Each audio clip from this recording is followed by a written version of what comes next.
சம்பவம் நடந்த அதே வேலுச்சாமிபுரத்தில் இதற்கு 2 தினங்களுக்கு முன்பாக, அதாவது 25/9/2025 அன்று மாண்புமிகு எதிர்க்கட்சி தலைவர் அவர்கள் கலந்து கொண்ட பரப்புரை நிகழ்ச்சி நடந்துள்ளது. அந்த கூட்டத்தில் பங்கேற்றிருந்தவர்கள் முறையாக ஒருங்கிணைக்கப்பட்டு கட்டுப்பாட்டோடு நடந்து கொண்டனர். எந்தவித அசம்பாவிதமும் இல்லாமல் நடந்து முடிந்தது.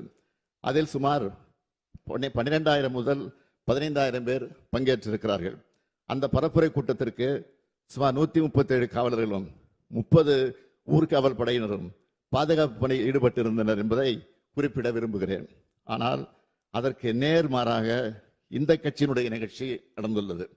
கரூர் மாவட்ட எல்லை தவிட்டுப்பாளையம் சோதனை சாவடி நிகழ்ச்சிக்கு பின் கேரவன் வாகனத்தை பின்தொடர்ந்து பெருவாரியான ரசிகர்களும் கட்சியினரும் நிகழ்ச்சி நடைபெறும் இடத்திற்கு வந்து கொண்டிருந்தனர்.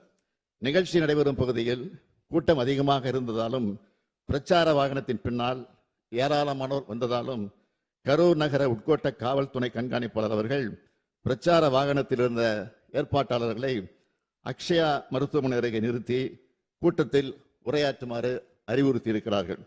அதற்கு நிகழ்ச்சி ஏற்பாட்டாளர்கள் முன்பே அனுமதிக்கப்பட்ட இடத்தில்தான் பேசுவோம் என்று பிடிவாதமாக தொடர்ந்து முன்னேறி சென்றனர்.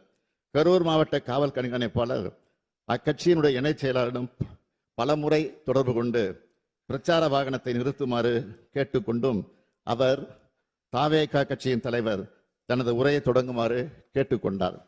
காவல்துறையின் வழிமுறைகளை மீறி வாகனம் அக்ஷனா மருத்துவமனையிலிருந்து 30-35 மீட்டர் தூரம் சென்றபோது இருபுறமும் இருந்த கூட்டத்தினரையே இது நிலைகுலைய செய்தது. இதனால் கூட்டத்தில் பல இடங்களில் அலைமோதல் ஏற்பட்டிருக்கிறது. கூட்டத்தில் இருந்த பெண்கள் மற்றும் குழந்தைகள் மத்தியில பீதி, மூச்சு திணறல், மயக்கம் மற்றும் நெரிசல் ஏற்பட்டது. பலரும் கீழே விழுந்து மிதிப்பட்டிருக்கிறார்கள். கூட்டத்தின் ஒரு பகுதியினர் ஜெனரேட்டர் பகுதிக்குள் நுழைந்து தகர கொட்டகையை அகற்றியும் வெளியேற முயற்சி செய்திருக்கிறார்கள்.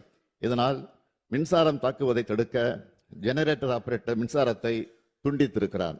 நிகழ்ச்சி நடைபெற்ற இடத்தில் கூட்ட நெரிசலால் காயமடைந்தும் சோர்வினால் மயக்கமடைந்தும் மக்கள் உதவி கோருவதை கவனித்து காவல்துறையினர் மருத்துவமனை ஆம்புலன்ஸுக்கு தகவல் அனுப்பி வரவழைத்திருக்கிறார்கள். இவ்வாறு கூட்ட நெரிசல் ஏற்பட்ட போது அவர்களை காப்பாற்றத்தான் ஆம்புலன்ஸ் வந்ததை தவிர நெரிசல் ஏற்படுவதற்கு முன்பு எந்த ஆம்புலன்ஸும் வரவில்லை.